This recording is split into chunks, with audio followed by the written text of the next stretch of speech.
It's a joy to be with you this evening. I'd rather be really with you, enjoying a delicious meal and visiting with friends and wandering physically around that silent auction.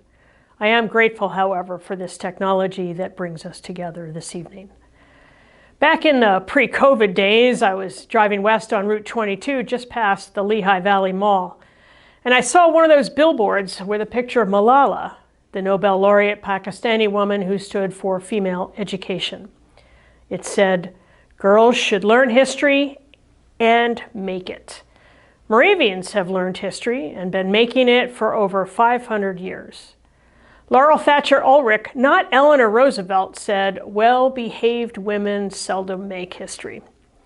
Girls and boys should learn and make history. And although being well-behaved is a virtue appreciated by most adults, there is something about taking a risk, coloring outside the lines, and challenging a few rules that can often lead to history-making changes. Tonight, we celebrate the history-making efforts of suffragists 100 years ago.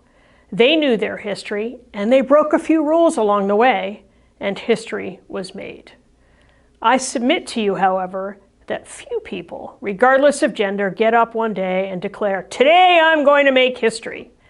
Instead, people who actually do make history get up day after day and quietly whisper, "Today I'm going to do my best.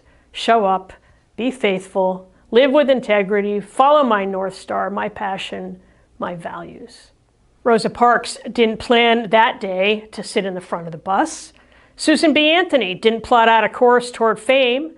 Katherine Johnson, the African-American mathematician in the NASA space program, who died earlier this year at the age of 102, didn't seek fame. It found her. So it was with Benigna Zinzendorf and Anna Nitschmann, who provided faithful, groundbreaking, powerful leadership in the renewed Moravian Church. These women didn't let the social norms of their time define them. They broke the norms and created new ones. Norms that said women are faithful, women are pioneers, women are strong, they're leaders.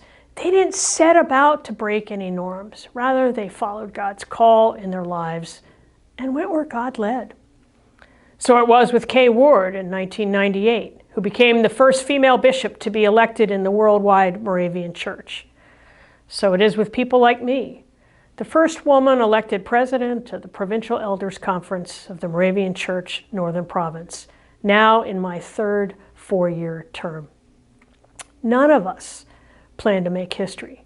We simply got up each and every day, put our shoes on one at a time, and showed up, following God's call, lived by faith best we could, and said yes every day.